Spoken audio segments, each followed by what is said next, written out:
សួស្តីអ្នកទាំងអស់គ្នាថ្ងៃនេះបានហូបអីដែរថ្ងៃនេះ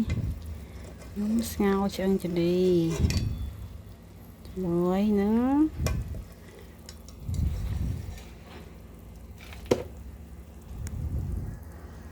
ស្ពៃកញ្ញាញ់ងាយ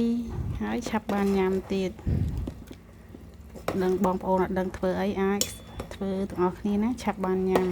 យើងវិធីធ្វើបងប្អូនចេះហើយណាអ្នកខ្លះក៏ដាំទឹកបងសាច់ដាក់គ្រឿងដាក់ខៅយើងទៅចំណុចខ្ញុំវិញគឺឆាសាច់លីងសាច់សិនណាហើយចាំយើងដាក់ទឹកងាស់វាឲ្យពុះឲ្យយូរអញ្ចឹងណាវាចេញជាតិភ្លក់មើលល្មមហើយក៏ដាក់បន្លែចូលទៅងាយឆាប់បានញ៉ាំបើដឹងធ្វើអីទេមកសាក់ធ្វើទាំងអស់គ្នាណាឆាប់បានញ៉ាំដល់ម៉ោងហើយកូនចៅទៅរៀនអញ្ចឹងមានអីធ្វើអានឹងទៅញ៉ាំឆាប់បានញ៉ាំដល់ម៉ោងយើងញ៉ាំចូលចិត្តស្ងោរហោះងាស់ទៅរៀងរីងទឹកបន្តិចឯង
ចឹងពេលវាពុះបងកូនភ្លក់មើលទៅតែនេះខ្ញុំភ្លក់ហើយវាល្មមហើយខ្ជិលថែមទឹកមួយគ្នាតិចដែរចឹងក៏ហ្មងពេលវាពុះបងប្អូនដាក់ខ្ទឹមជាការស្រេចហើយឆាប់បានញ៉ាំ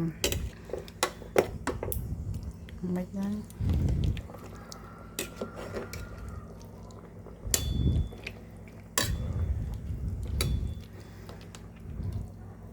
ហើយចំណាយអស់លុយតិចទៀតសាច់ឈូកឆ្អឹងជំនីអត់តែ10000បន្លែអត់តែ2000អត់តែ12000បងប្អូនបានឆ្អែតពេញមួយថ្ងៃនេះអ្នកដែលមានគ្រួសារច្រើនអីអាចសាកធ្វើញ៉ាំណាដាក់ម្រេចហើយក៏ក្តៅហត់ទៅមានកម្លាំងបែកញើសខ្ចាយអរគុណជម្រាបលាខ្ញុំថាបងប្អូនដែលហមហូបអត់ទាន់ឃើញអាចសាកណាមុខម្ហូបនេះស្ងោរឆ្អឹងជំនីស្ពៃជិត